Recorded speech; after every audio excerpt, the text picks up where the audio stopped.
Welcome back. It is the Flow Friday Sports Show here on Flow FM, and it's time to take a look at what's happening in the North Central Netball Association. And joining me on the line is the president, Kylie Walsh, who's unfortunately in a bit of a dilemma right now. Kylie, nice of you to think of us whilst you're trying to find a power source. Really appreciate you coming on the line. How are you and what's going on? Thanks. Yes.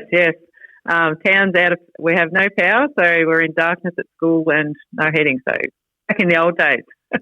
There we have it. Those good old prehistoric candles might have to come out.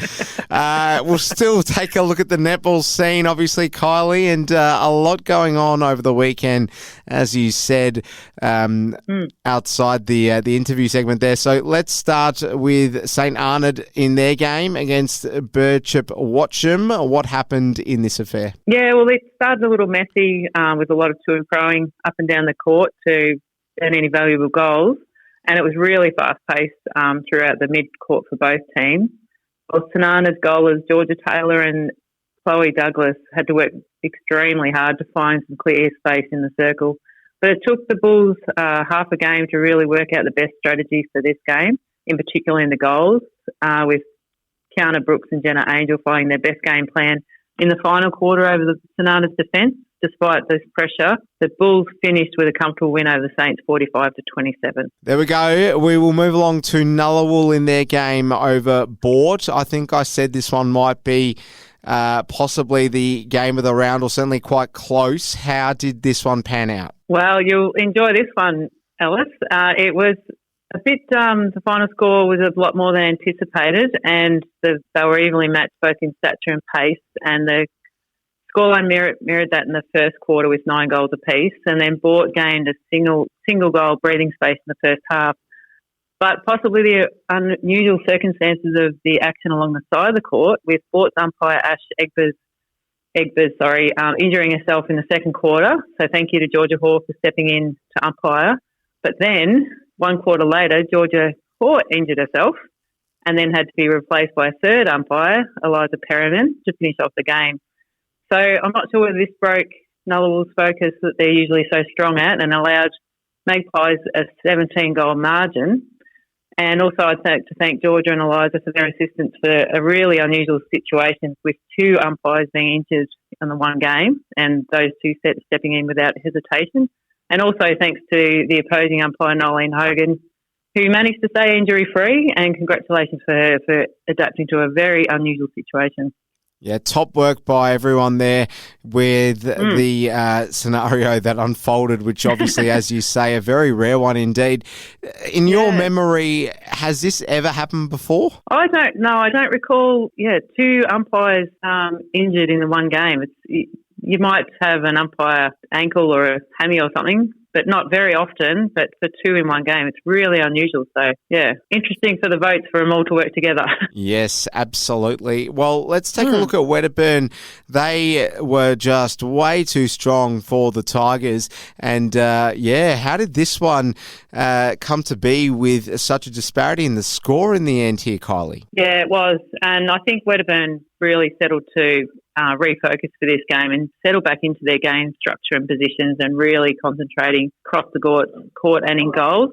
So Sea Lake No Daly were persistent with their match play, and they were rewarded with goals as well. But the Redbacks, as you said, were far too strong, winning 68-22. Donald gave it a red-hot crack away to Charlton, but the home side too good, Kylie? Yeah, they were. I was tipped wrong with this one.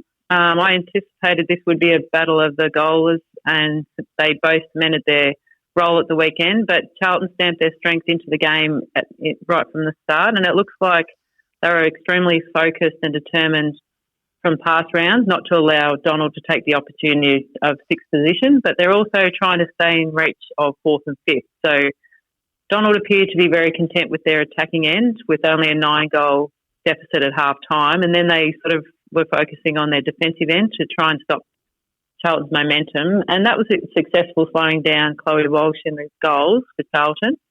But I think Charlton's first half lead and their steadiness towards the end of the game enabled them a 44-38 win over Donald. Witchy Narraport with the bye. I just wonder there, Kylie, are we able to get you to put your torch down if you've got a table handy there at all, or should we move along? Yes, we do. So Port is sitting comfortable. They're 2 points clear on top now. So they're still, they haven't lost yet going into round 10. So congratulations to them. Followed by Wedderburn, then Nullawul, Birchip Watcham, Witchy Proof, Narraport are sitting fifth. Followed by Charlton, Donald, Sea Lake Nandaly Tigers and Sonata. So it's still quite close throughout from third to sixth, really. Seventh, sorry, beg your pardon. So, yeah, I think a couple of upset wins for the middle end of the ladder could change it a little bit again. Alrighty, well, let's take a look at the games happening tomorrow in round 10 of the A grade for North Central Netball. Nullawul at home to Birchip Watcham. Nullawul probably going to be too good for me here. What do you reckon? Yeah, I think this is going to be another good anticipated second round meeting. I think it's still going to be a close game and the Bulls need to focus on 4 quarters to have any chance over the Maroons. But I feel that Birchip Watcham still need to work on their court trust to enable freedom with the ball. But I'm going with my head, probably with you, and I think that these will be contributing factors and allow Nullawul for a home game win over the Bulls, but in a close contest. Port are surely going to have a day out against Sea Lake Nandaly, who are going to have their tails between their legs here, Kylie, or they could really reverse their morale and completely surprise and shock everyone. But you'd assume that it'll be the former of the possible outcomes, which ends up being the way this goes. What do you reckon? Yeah, I agree. I think it's going to be a tough day for the Tigers against top of ladder Port, but like last week, I just hope that they focus on quarter by quarter and their own team goals rather than the overall game. But I think Port will have a comfortable win over the Tigers. We might get some blood, sweat and tears in the game between Charlton and Wedderburn. Two sides in some decent form. Which way is it going to go? I still think that Wedderburn will have a win over Charlton by a small margin. But Charlton have altered their squad slightly from their first meeting, but I think Wedderburn will probably focus on shutting down the midcourt and the attacking feeders for Charlton to stop that dominance in the goals. But I think it'll be fast-paced, but Wedderburn will come away with a win over Charlton. Donald will have some fire in the belly after coming up short by not a huge margin last weekend in their game over Charlton. Witchy Narraport had the bye, so this makes this game somewhat difficult to call. Which way are you going to lean? Yeah, I agree. I think it's going to be a terrific game to watch, and whilst Donald have really settled into the competition with their self-belief, I think they really need to settle really quickly into this game.